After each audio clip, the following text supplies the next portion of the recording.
Bon, Mais du coup, moi, c'est un je ne te miracle ou parle c'est pas un pas. miracle? Je finis.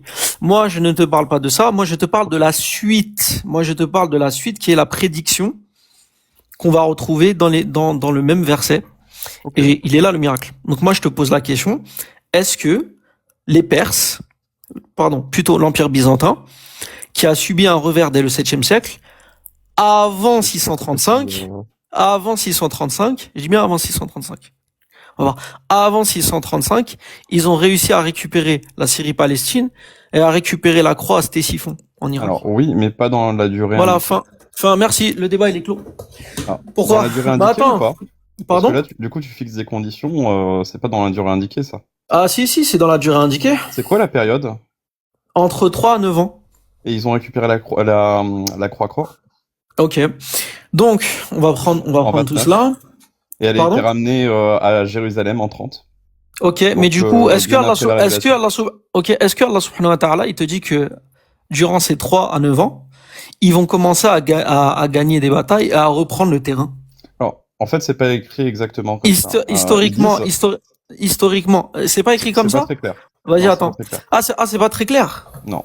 Est-ce qu'on Ok. parle d'une bataille décisive qui a été gagnée par les Romains? Est-ce qu'on parle Là, on d'une ne bataille parle pas qui de met fin à bataille une série de décisive. Le défaites? Coran, il te dit quoi? Il te dit qu'ils seront vainqueurs dans un laps de temps de 3 à 9 ans. Et c'est ce qui s'est C'est-à-dire passé. quoi, vainqueur? Vainqueur sur quoi?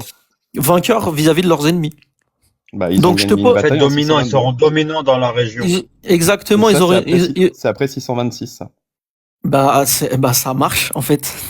Ok, c'est quand la révélation?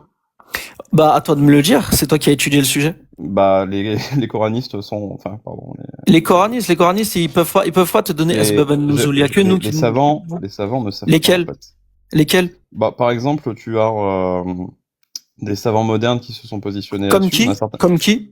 Bon, j'ai fait une vidéo là-dessus, mec. Non, vas-y, dis-moi, sors-nous les sources, on va Si tu veux, je chercher peux devant tout le retourner monde. sur ma vidéo, prendre le nom du type. Mais Non, vas-y, écoute, t'as fait une vidéo sur un type, tu connais pas le nom du type, tu me prends pour un con, quoi. Ouais, parce qu'en même temps, c'est tu me prends pour un con. son avis, quoi. Tu me prends pour un con. Si tu veux, je te passe la vidéo et je te Non, montre il y a pas de je passe la vidéo, il y a dis-nous le Je te nom. donne le nom.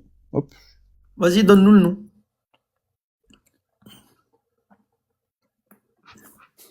Tu prends uniquement les cheikhs ou tu prends les imams aussi, toi? Les cheikhs et les imams. Un imam, ça Ouais. peut être un cheikh et un cheikh, ça peut ne pas être un imam. On fait Mais comment? du coup, tu les prends les deux ou pas? Mais un imam, c'est un cheikh et un cheikh, c'est un imam. Donc ça a pas de sens ce que tu me dis. Ah, d'accord, je savais pas. Je croyais que c'était un titre honorifique. Mais quel golemon celui-là, wallah, il a dit. Mais pourquoi vous venez discuter alors que vous maîtrisez rien? Je comprends pas. Wallah, il a Ouais, dit. du- Mais du tu coup, sais, est-ce que en tu fait, prends il faut. leur avis Harry, attends, ça veut dire quoi, Franchement, cher, on va ça veut dire quoi, imam? Ouais, imam, ça veut dire quoi et cheikh, ça veut dire quoi? Oh, c'est l'équivalent du prêtre. Hein. Ah non, Non, c'est pas non, l'équivalent non, du non. prêtre. Oh, c'est du détail, on s'en fout, cette partie-là. Écoute, un imam, Ça m'intéresse c'est pas quoi? de parler d'imam et tout ça. Donc. Enregistré. Mais en Ouais, tout cas, ouais, Tu sais que tu ouais, peux faites être un imam, d'accord. tu sais que ce sur tu quoi on sais peut que être tu peux d'accord, être c'est qu'ils imam peuvent dans pas ta avoir tous raison. On est d'accord sur le fait qu'ils peuvent pas avoir tous raison sur la date. Non, mais il y a S'ils donnent des pas, dates non, mais il y a pas, attends. bref de cul, est-ce que Vas-y.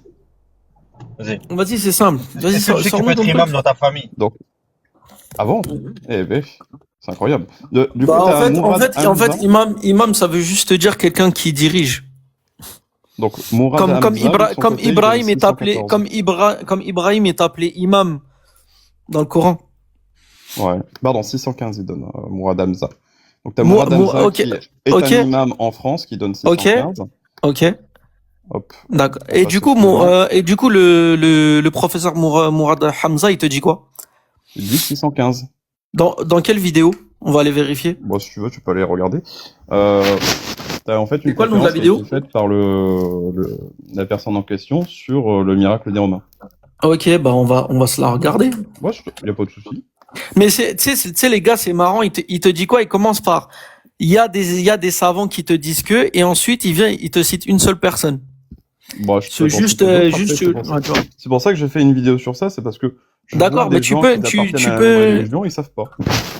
Ah, ils savent pas. Bah oui. Pourquoi ils donneraient Bah, des tiens. dates différentes s'ils savent? Du coup, c'est quelle vidéo? C'est sur le chemin des vertueux, la chaîne Le Chemin des Vertueux. Et en fait, du coup, tu mets le miracle des Romains. Alors attends. Hop, Sourate Rum. Le miracle du Coran dans Surat Rum, c'est ça? Miracle du Coran dans Surat Rum, rappel du 06 09 19. Et c'est vers la moitié parce qu'au début, en fait, comment dire, il parle d'autre chose en fait. Bah du coup, tu peux nous donner le timestamp? Oh, time code. Ouais, le time code, timestamp. On n'entend rien du tout. Donne-nous juste la où est-ce que c'est dans la vidéo? On n'entend rien, je te dis. Ouais, mais attends, je cherche le timecode si tu veux. Ici, en Abyssinie, il y a une bataille qui va se produire entre le peuple qu'on appelle aujourd'hui, tout ça c'est... Coupe ton son pendant que tu cherches. Merci. Comment tu veux que je fasse ça? Ah oui, effectivement. Ah, merci. Le mec, il a la même croyance que Jeffrey Epstein, hein, je vous le rappelle. Mais il veut venir nous voir, nous. Il là qui est avec nous, là? Ouais, il a la même croyance que Jeffrey Epstein. C'est un athée, lui. Au même titre que Jeffrey Epstein. Et il vient discuter sur le Coran. Ouais, Ah ouais, je veux dire, c'est la cour des miracles. Il fait la même chose sur le christianisme ou quoi? Ou Non, jamais. Jamais. Ouais, c'est une serpillère. Pauvre garçon, c'est une serpillère. La hawla wa la quwwata. Au passage, salam alaikum les frères. Wa alaykoum salam. Je pas saluer, salam alaikum. C'est les gens qui sont payés pour ça. Hein. Exactement. Ah, attends, On est entre 19 et 20 minutes. 19 et 20 minutes. Ok, attends, je vais regarder. C'est à ce moment-là dont il en parle. D'accord. Mais bref, j'ai une question pendant que le Fly va regarder. Vas-y. Tu fais la même chose avec le christianisme et le judaïsme? Ou juste oui. Oui. C'est un menteur en vrai. Quand tu vois tous ces lives, c'est principalement sur nous et jamais sur les autres. Mais tu montes sur des panneaux chrétiens et tu leur fais la même chose? Ouais. Ils te laissent la parole? Pas tout le temps. Ah. Est-ce qu'ici on te laisse la parole? Pas tout le temps non plus. Ah bon? Là, tu es en train d'échanger avec qui là? On te coupe la parole là? Ouais, mais pas tout le temps du coup. Non. Là. Parle de l'instant T là. Ouais, bah là on me laisse. Tu restes des 2 heures, des 3 heures avec nous tout le temps. Qu'est-ce qu'on raconte? Mais c'est pas non, les gens. Ouais, mais je sais, chevalier. Abdel, c'est un menteur. Et donc du coup, c'est quoi ta conclusion? Un menteur, ouais, c'est tu vois qu'il te laisse pas la parole. Il te laisse pas la parole, pas tout le temps. Quand tu dis pas tout le temps, tu peux me donner un pourcentage de paroles que tu as chez les chrétiens? Non, je fais pas de pourcentage sur ce genre de choses, tu vois. Mais tu vois, généralement sur les lives où en fait ils ne veulent pas en parler, bah on bloque évidemment. Peut-être. Tu vois, ici on a Chirac, il aime bien, c'est un bon client. Mais attends, à ton avis, s'ils veulent pas parler du sujet. S'ils veulent pas parler du sujet, à ton avis, ça veut dire qu'ils ont peur ou de toi? Je pense que c'est parce qu'il y a des questions gênantes dont ils n'ont pas les réponses. C'est pour ça qu'ils. Attends, tu peux me donner un exemple de question gênante? Ça m'intéresse. Je veux savoir c'est quoi la date de la révélation qui fait qu'ils ne laissent pas parler. C'est quoi la date de la révélation? Non, mais attends. Voilà, ça, attends, juste après, je te laisse. La date de la révélation de quoi? Pour nous? Bah, de la Surat Rum. Non, mais attends 2 secondes. Après, tu repars avec Chirac. Moi, je veux juste savoir c'est quoi ce que tu dis aux chrétiens qui les gênent. Voilà, c'est ça, en fait, c'est pas par rapport à nous, je parle. Hein. La question était par rapport aux chrétiens. Alors, avec les chrétiens, alors, je vais être honnête. Avec les chrétiens, vu qu'en fait, ça se base moins sur des prédictions, moins sur des trucs où ça fait appel aux sciences, bah, généralement, ils essayent juste de justifier, regardez, on a quand même des gens, ils se sont fait cuire l'œuf parce qu'il y a un gars qui a fini crucifié. C'est ça l'argument généralement. C'est l'argument des miracles eucharistiques ou des artefacts qui ont été retrouvés, pour eux c'est miraculeux. Enfin, on est sur des trucs qui sont pas très techniques, tu vois. Tu vois, bref, tu dis, il se base moins. Attends, je vais aller. Regarde ce qu'il dit. Moi, j'écoute ce qu'il dit. Hein. Il dit, il se base moins. Ça veut dire qu'il y a un minimum, il se base sur quelque chose. Ou il se base pas du tout, d'après toi? Ouais, t'as des trucs, mais c'est. Ah, et ces trucs qui sont relativement peu solides. Attends, les trucs qu'ils ont pour toi, ils tiennent la route ou pas? Non, pas du tout. Eh ben alors, ça veut dire qu'ils se basent sur rien. Bah oui, c'est relativement peu solide. Pourquoi tu dis qu'ils se basent moins sur certaines choses? Bah, quand je dis ils se basent moins sur certaines choses, je te parle, en fait, ils font moins appel aux sciences pour pouvoir justifier leurs croyances. Ils établissent moins de miracles ou en fait. Certaines choses. Il y a des choses sur lesquelles ils se basent. Tu peux me laisser finir? Ils établissent moins des. Non, mais l'idée, c'est que tu comprennes un petit peu la démarche aussi. Non. Venant de toi, j'ai rien à comprendre. Ok, y a pas de souci. Bah, si tu estimes que c'est la même chose, bah tant pis. Mais ils se basent sur quelque chose, ou ils se basent moins. Forcément, s'ils se basent moins. Dans les deux cas, c'est faux, hein. Pour moi, dans les deux cas, c'est faux. Par contre, dans les deux cas, c'est faux. Oui, d'accord. dans les deux cas, c'est faux, mais j'estime que la manière de le défendre est plus facile dans le cadre de l'islam que dans le christianisme. Ah, donc ton estimation, c'est ton point de vue, on est d'accord. Ah bah bien sûr, évidemment. Ah, Abdel, on d'accord. parle Et ton de moi, point de là. vue, il compte? Ton point de vue, il compte? Bah oui, vu que tu m'as demandé mon opinion. Dans la société, ton point de vue, il compte? Alors, là, c'est autre chose. Il faut demander à Non, des mais c'est ça, universitaires, du coup. c'est ça le truc. En fait, c'est ça le truc, tu comprends pas, en fait. Tu viens avec des choses, avec des affirmations, dont même toi, tu sais pas si ça compte ou pas. Alors, ça l'avis compte que des pour universitaires toi. sur ma prise de position sur Internet, je me doute que ça les intéresse pas, tu vois. Ah, C'est pas ça d'accord, qui d'accord. compte. Ok. Mais en l'occurrence, Et ta prise quand de moi, position je ouais. fais une évaluation, moi je fais une évaluation en fait de qu'est-ce qui Mhm. est le mieux défendu, bah, j'estime que les textes de l'islam, ça favorise une défense qui est Je te parle du plus christianisme, efficace je te que pas le parler de cas des l'islam, moi. L'islam, c'est avec Chirac que tu vas parler, là. C'est pas avec moi. Bah, de D'accord? quoi tu veux parler du coup? Moi, je te posé des questions sur le christianisme. Ouais, mais donc, Est-ce que tu fais la même chose chez les chrétiens et chez les bah, musulmans et chez les je t'ai juifs? déjà répondu oui. J'ai fait peut-être une 50aine de lives Waouh. sur la critique de la Bible. Enfin, tu vois, avant d'amorcer sur la Sourate Room. Et j'avais fait pas mal de lives aussi Sourate sur Room. les 330 Sourate 000 Room. victimes mineures au sein des églises catholiques. Donc, tu vois, en fait, on aborde tous les sujets. Et Epstein, de t'en dis quoi? religion. Alors, Epstein, c'est pas un sujet religieux, je pense. Ah, c'est un sujet moi, religieux, bah si. Alors, t'as un point où je pourrais être d'accord avec toi. Il y a Epstein qui a serré la main à l'un des papes et il y a plusieurs articles là-dessus qui font des petites recherches pour voir s'il n'y a pas des trucs intéressants dans les fichiers. Je suis impatient de voir s'il y a des résultats. Tu condamnes, toi, Epstein? Bah oui. Et toi? Pourquoi? Sur quelle base? Bah moi de mon côté, j'évalue en fonction des conventions sociales, du fait qu'il y a des conséquences négatives par rapport à ça. On est dans des sociétés humaines qui sont complexes et on peut pas définir le consentement en fonction d'un bougre parmi tant d'autres. Mais là, il y a pas de consentement. Des gosses Ouais, à qui tu dis, je te donne de l'argent, des bonbons, tu me fais un massage. C'est pour ça qu'on fait la différence entre Epstein et plein d'autres gens. Epstein, lui, de son côté, il estime que, au regard de tout l'argent qu'il bénéficie, de tous les passe-droits qu'il a accès, il pouvait se permettre de se faire ce qu'il veut dans la société en négligeant complètement le ressenti d'absolument tout le monde. Et là, en l'occurrence, moi, j'estime qu'il faut tenir compte du ressenti des gens dans les actions qu'on mène. On peut pas tout faire. Mais du coup, attends, j'ai juste une petite question. Hypothétiquement, si dans les années 70, la pétition et la lettre qui avait été signée par Matzneff, Simone de Beauvoir, Jack Lang, etc., pour dépénaliser la PDF. Du coup, est-ce que toi, actuellement, si c'était dépénalisé, c'était accepté dans les mœurs de la société française actuelle, donc post 68, t'aurais condamné Epstein?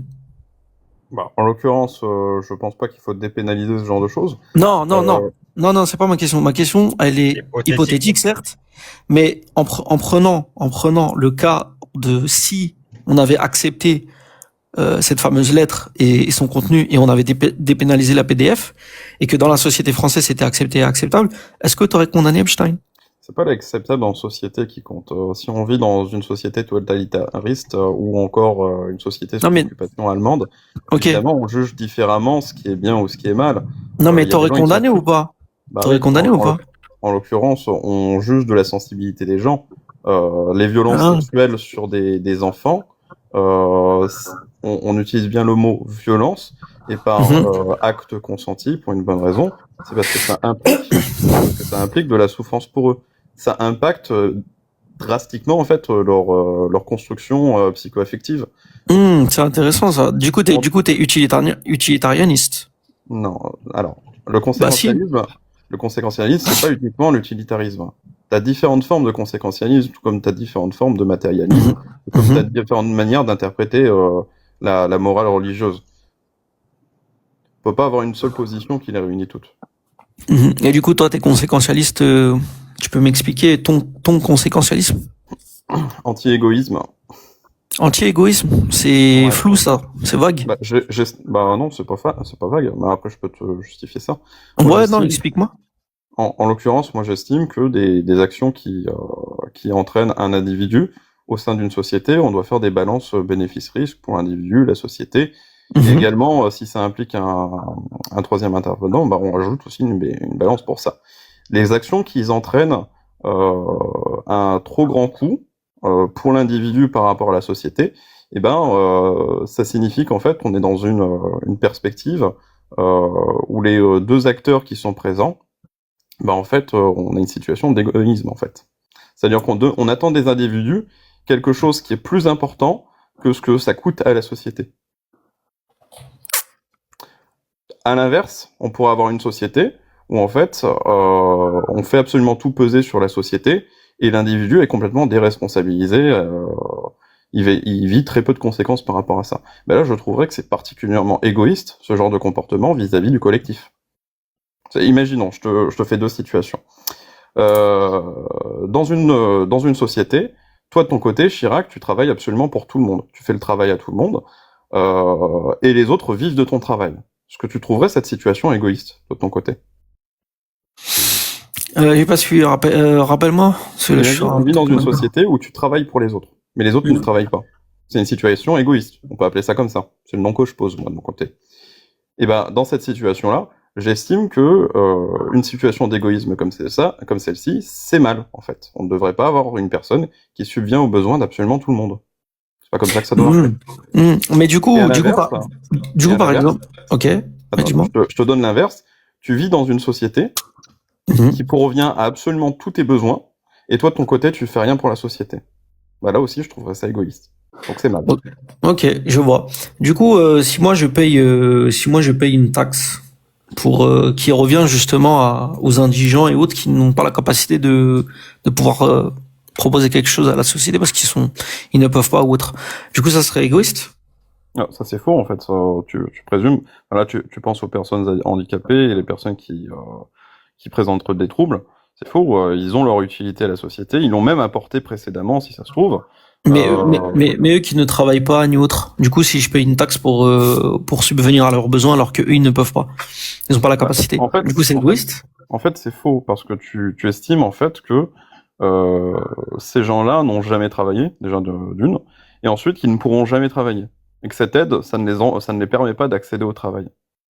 Si, en fait, ils sont producteurs au même titre que toi, t'es producteur à partir du moment où en fait tu t'inscris dans un cadre scolaire, tu t'inscris à une formation, le bénéfice, il vient après. Et le bénéfice, en lui-même, quand tu vis avec uniquement des aides sociales, en vérité, ça ne tient jamais longtemps, parce qu'en fait, la société, elle t'impose ensuite des attentes. Par exemple, pour toucher le RSA, là, ce qu'on va attendre des gens, c'est qu'ils fassent 15 à 25 heures pour obtenir le RSA.